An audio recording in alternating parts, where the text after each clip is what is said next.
Have you ever wondered what games you should keep or you should lose? Find out here at Purge Reviews. Have you ever wondered what games you should sell or you should use? Find out here at Purge Reviews. Citadels is encased in a very small box here, no bigger than my hand. It's not exactly portable, won't sit in your pocket, but it is very small. You're going to see how it kind of fits inside with the instruction manual. You'll have, well, I separated two sets of cards. These are the extra star cards. You're going to have this little first player marker, some gold bits, and a set of cards, which will be the majority of the game. So to set up the game is very easy. Take the large deck of cards, you shuffle it up, and you have a pile of cards. You will then have everybody will get a couple of gold bits, and everybody will start the game out with a number of cards based on the number of players. To start the round, you'll have these set of 8 cards. You will take one at random and place it face down, and that card will not be used this turn. The remainder of the cards, you will draft these, taking one card for yourself, whichever one you want, and passing the rest to the next player, who then will receive them and take whatever card they want. Okay, the first card you'll have is the Assassin. What you'll do with him is you'll announce another character. Remember, everybody's gonna have their cards face down, and whoever has that, when it's their turn to play, will die.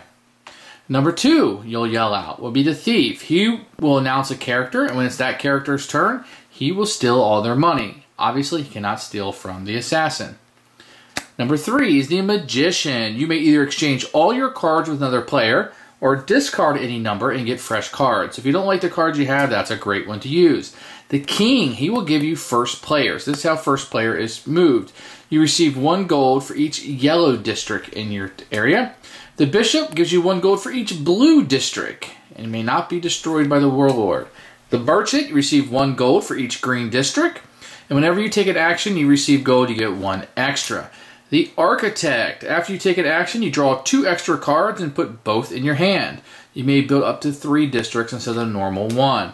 And the Warlord, you receive 1 gold for each red district in your city. You may pay to destroy 1 district of your choice. So these cards will power the game. This is what you'll be utilizing. On your turn, you can either take 2 gold and go ahead and grab those for free, or you can take 2 cards off the top of the deck, keeping 1 and putting 1 in the discard pile. And this will be the card in your hand. These cards are how you're going to win the game. When 8 cards are built, then the game will end. The cards will have a number of gold here. This is how much it costs. 1, 2, 3, 4, 5 to build this. You have to give up 5 of your gold to build this on your turn. You can only build 1 per turn, but each one will have a different color. You're going to get bonus points for having each of the different colors, and if you're the first one to get 8, you will get bonus points, but otherwise these are also your victory points, what you're paying. So it's kind of a strategy of do you build the cheap ones first, or do you try to build the more expensive ones.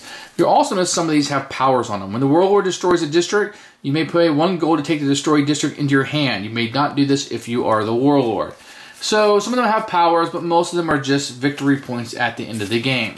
Most of the strategy of the game is going to come from these cards, and on your turn, which of these you're going to select. Sometimes you get lucky and you're the thief and you steal from someone who actually has money.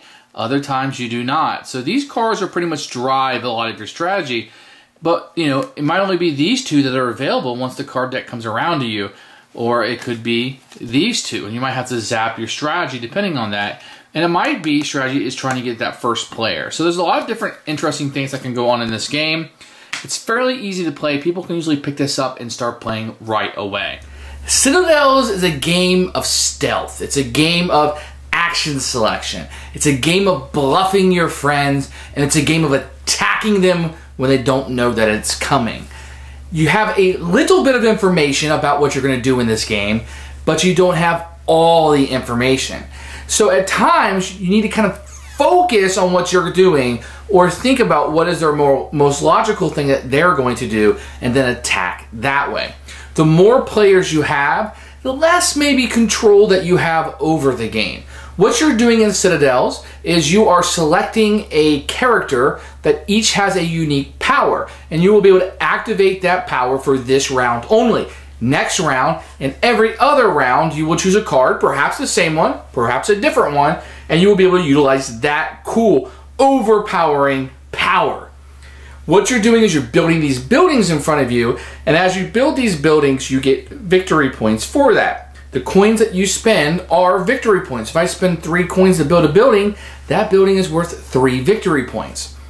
So you have a race to get done to end the game after a number of buildings are built. But it isn't quite a race, because being the first one done does not mean you win. That just means you trigger the end game. So you have a very unique perspective of, when do I want to end the game? Am I winning the game right now? Or do I have any control? Is somebody else going to end the game? So you could build a lot of weaker buildings quicker and getting them out. Or you could take your time and build the stronger ones and try to win the game that way. So there's a couple of different ways to play. The pros about Citadels is that the characters that you choose are very interesting. You're drafting these cards. Whoever is the first player will take one randomly out, and little by little, so you're the first one, you have a lot more information. If you're the second guy, you pretty much know what the first guy probably took, and then so on down the line. Being at the end of the line has a disadvantage, because now you're just kind of left with whatever is there. Really what nobody else wanted, and it may or may not be what you need. Citadels is a really fun game. The cons to it is it can be a little long with the more players that you have. In addition, I have to explain what all of these characters do, and people kind of need to download them, although I have to admit, they're very easy to understand. You know, they might be steal some coins, assassinate somebody, or doing very simple tasks. The game is really easy to teach, it's really easy to learn, and it never falls flat for me. This is one of those evergreen games in my collection. This is what I'm going to keep around, and it's going to fall to the party category for me. For me, the party category, that it's a game I can pull out with a lot of players. I can teach it really simply. Most people can pick up what's going on, and they're going to have a good time. The game also has an amount of interaction in the game. So if I'm going to assassinate somebody, I call out a character type, not a person playing, one of the characters in the game, the bishop, for example. And so whoever has the bishop, when they bring their card out, say, I'm the bishop, you've been assassinated, I've taken your turn away. And turns are really short, so losing your turn is not a huge deal. I really, really like this game. It's really super fun. There is a new edition out. I kind of stuck with this one because it has the expansion built into it, but I really like Citadels, and I think that if you give it a chance, that you'll really like Citadels too. This is one I absolutely will recommend. It's an absolute keeper. Thanks for watching the video. I really appreciate you tuning in.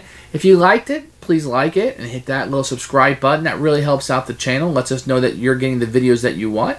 If you agreed or disagree with what I said, feel free to comment below. I'd love to hear what you have to say, and I promise that I will comment back. Thanks for watching, and everybody else, keep playing games.